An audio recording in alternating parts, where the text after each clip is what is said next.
July 1943, the Eastern Front.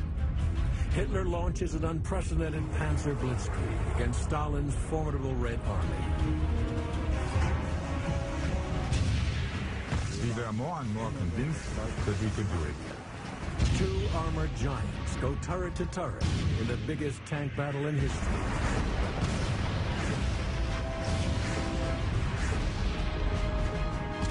It's just as if two bulls that run into each other. Defeat is not an option. At stake is nothing less than the fate of the Second World War. In my soul, I knew one thing and one thing only. Whether or not I die, I would stay on the spot till death, and I will win. This is tank warfare at its bloodiest. This is the Battle of Kursk.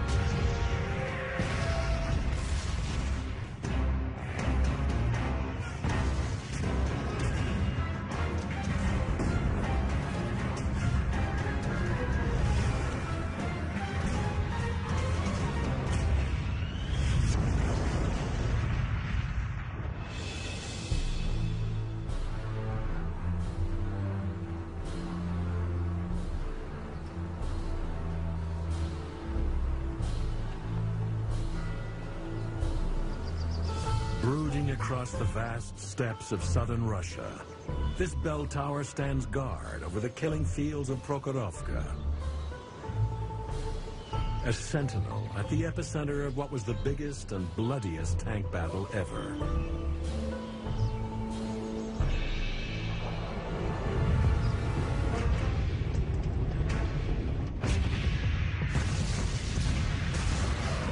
Operation Citadel, Hitler's last gamble to turn the tide of the war on the Eastern Front. Since the beginning of 1943, Germany's once unstoppable advance into the Soviet Union has come crashing to a halt, and the Red Army is on the offensive. They've pushed the Germans back 300 kilometers. Hitler's hopes of ultimate victory on the Eastern Front seem to have vanished. In the spring of that year, he prepares for a massive counteroffensive, codenamed Operation Citadel. His plan is to launch a large-scale pincer maneuver to cut off the Soviet-held salient centered on the industrial town of Kursk. The goal, encircle and destroy more than 500,000 Soviet forces in the Kursk Bulge. Leading the attack for the first time are the elite troops of Hitler's Praetorian Guard, 3 Panzer Grenadier divisions of the infamous SS, including the Deathheads. We were all under 20 or 25, and we were all faithfully German, who believed in their fatherland.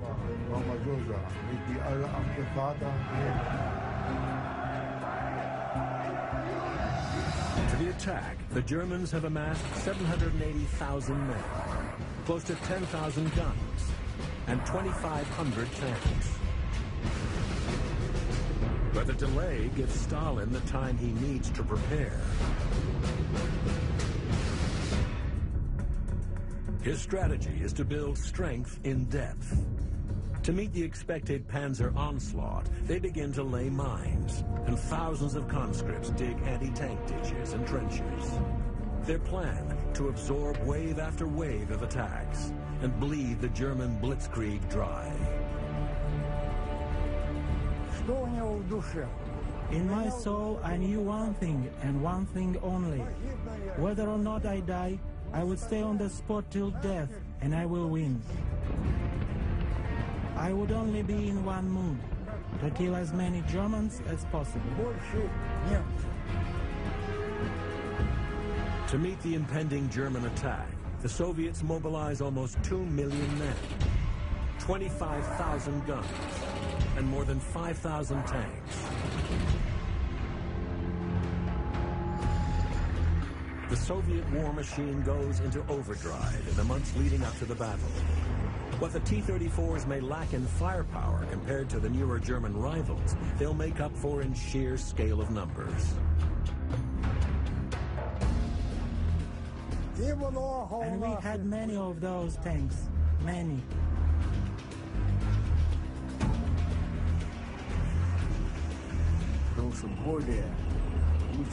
I did not just like the T-34.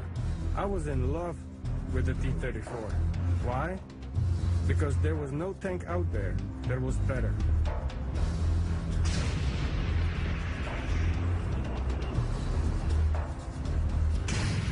I love it. I'm in love with that tank. The T-34 is the backbone of the Soviet Armored Corps. Equipped with a 76mm main cannon and 47mm of sloping frontal armor, the T-34 is a perfect balance of firepower and protection.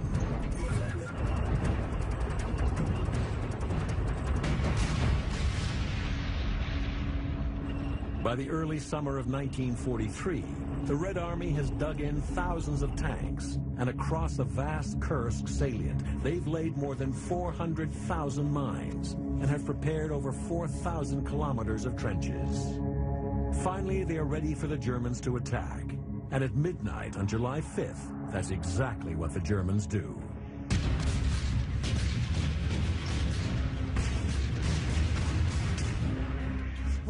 What happened was a sea of fire, constant shooting, constant explosions. The sound was intense to the point of blocking your hearing. Everyone, all of us are scared of dying. That's clear to everyone. But it's important to overpower that feeling. Overpower it.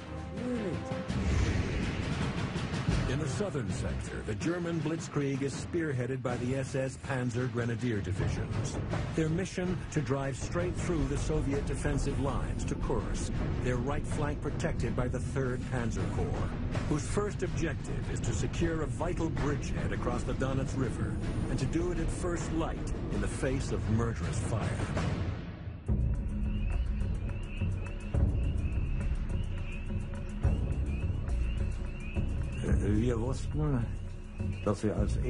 We knew that we were the first who had to cross the Donets River, a water obstruction which we knew had steep shores and was quite swampy.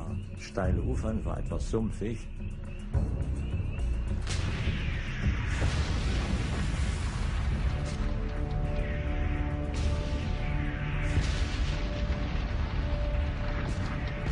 In front of us were the infantry and the sappers, who had already crossed the river and who had suffered a lot of losses.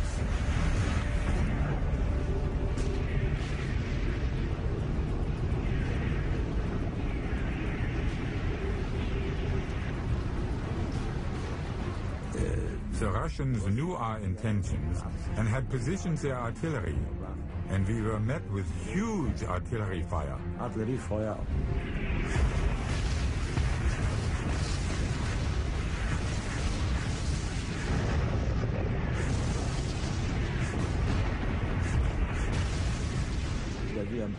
In the tank, we closed our hatches and we were safe. The sappers were sitting there, only with steel helmets and a whistle in their mouths. The water was as if it were boiling. That's how strong the explosions were. And they just kept doing their work, and we crossed the bridge. That was no problem. But immediately after the bridge was a minefield.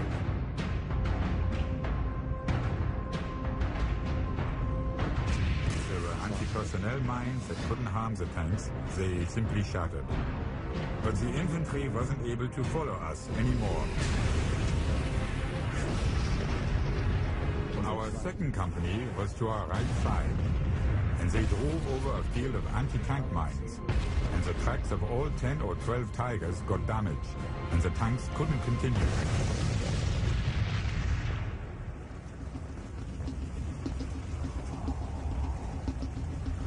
On the right flank, the Germans suffer heavy losses, but nothing can stop the SS in the center.